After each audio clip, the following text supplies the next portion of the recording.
छत्रपती संभाजीनगरमध्ये मराठा आरक्षणासाठी उपोषण करणाऱ्या दाते पाटील यांची खासदार कल्याण काळे यांनी भेट घेतली आहे। दाते पाटील यांच्या मागण्यांना पूर्ण पाठिंबा देत मराठा समाजाला आरक्षण मिळालेच पाहिजे अशी ठाम भूमिका काळे यांनी मांडली आहे। यावेळी त्यांनी सरकारवर जोरदार टीका करत केवळ आश्वासने देऊन जनतेची फसवणूक केली जात असल्याचा आरोप केला आहे।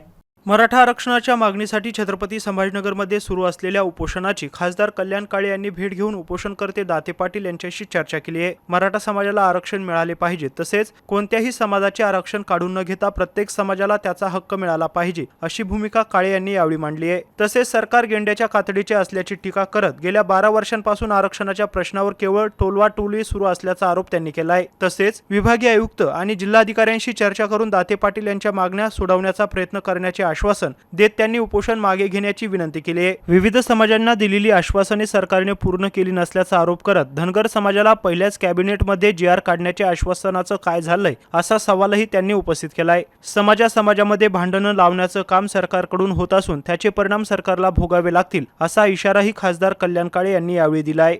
हे जे गेंड्याच्या कातडीचं सरकार आहे यांना काही द्यायचंच नाहीये, फक्त कुणीही गेलं की आम्ही तुम्हाला सगळं देतो किंवा दिलं असं म्हणायचं आणि देताना काही द्यायचं नाही। अशाच पद्धतीचं गेल्या 12 वर्षापासून या सरकारने चलढकल करण्यास सुरुवात केलेली आहे आणि म्हणून आमची दाते पाटलांच्या पाठीमागे या मागणीला पूर्णपणे पाठिंबा आहे की जेणेकरून समाजाला निश्चितच आरक्षण मिळालं पाहिजे। आणि आमचं काही म्हणणं नाही या जातीचं आरक्षण काढून द्या, त्या जातीचं आरक्षण काढून द्या। समाजाला ऑलरेडी त्याही सरकारने 10% आरक्षण दिलं होतं। यांनी काही गोष्टी वेगळ्या पद्धतीने एससीबीसीसी म्हणून सवलती दिल्या होत्या, कोणत्याच नाही ना त्याही नाही ह्याही नाही। मग किमान सरकारने कायदेशीर सनदशीर मार्ग काढून कुठल्याही समाजाची भावना दुखवायची नसेल तुम्हाला तर बिलकुल दुखू नका, आम्ही सुद्धा त्या मताचे आहोत, पण समाजाला आरक्षण तर द्या ना। समाजामध्ये गरीब नाही असा जर तुमचा समज असेल तो 100% चुकीचा आहे। म्हणून दाते पाटलाच्या आंदोलनाला पाठिंबा आहे।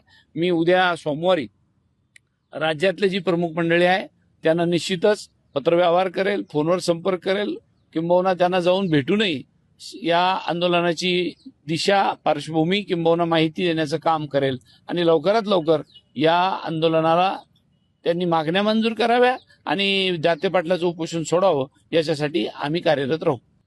की जीआरच नाही, आतापर्यंत या सरकारने जे काय ज्याला देऊ केलं कोणालाही देऊ देत ते कधीच पूर्ण केलेलं नाही।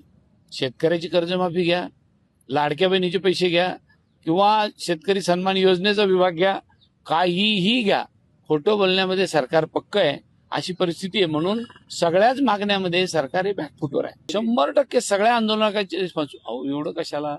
ज्या धनगर समाजाला त्यांनी सांगितलं होतं पहिल्या कॅबिनेटमध्ये तुम्हाला एसटी मध्ये घेऊ, घेतलं का?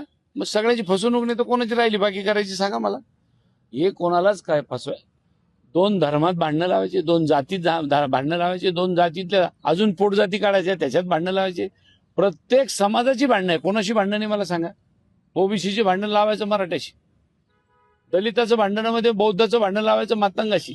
हा उद्योग याच भारतीय जनता पक्षाच्या सरकारने केलेला आहे, यांना त्याचे परिणाम भोगावे लागतील। मी काय सांगू लागलो, सगळ्या आंदोलकाची फसवणूक करण्याचं काम या सरकारने केलेलं आहे, एक नाही सगळ्यांची। असं नुसतं एक आंदोलन झालं आणि त्यांचीच फसवणूक केली आणि बाकीच्याला दिलं, कोण समाधानी मला सांगा? ओबीसी तरी समाधानी आहे? ओबीसी सुद्धा मोर्चा निघाला होता परवा, काय नाही। त्यांना एक माहिती आहे, 2 जातीमध्ये भांडणं लावायची, कधी क्रिमिलेअरच्या माध्यमातून लावायची, कधी वाटे हिस्से देण्याच्या माध्यमातून लावायची, कधी या समाजाचं भांडण त्या समाजाशी लावायचं। आता एसटी भांडताय धनगर समाजाला, धनगर समाज भांडतोय एसटीला, काय संबंध दोघांचा भांडायचा? सरकारने त्यांना एसटी देऊ केलं होतं ना, मग देऊ करू शकत नसेल तर तुम्ही आश्वासनं देऊन सत्तेत आले कशाला? मी आता चर्चा केली त्यांच्याशी, त्यांनी सांगितलं अजून कोणी प्रशासनाचा अधिकारी आला नाही। मी आज विभागीय आयुक्त आणि जिल्हाधिकारी यांच्या कानावर हा विषय टाकेल। निश्चितच आजच्या त्यांना उपोषण सोडावं अशी विनंती करू, नाही तर किमान त्यातून काय तोडगा निघतो ते सांगूया। समाजाकरता जो कोणी नेता, कार्यकर्ता, सामाजिक कार्यकर्ता जर ते आंदोलन समाजाच्या हितासाठी करत असेल तर त्याला नक्कीच माझा पाठिंबा राहील। मला आपल्याला तेच सांगायचंय, नीतिमत्ता देणाऱ्याची चांगली असावी लागते, तेच बदमाश तर शेवटी आंदोलन केल्याशिवाय दुसरं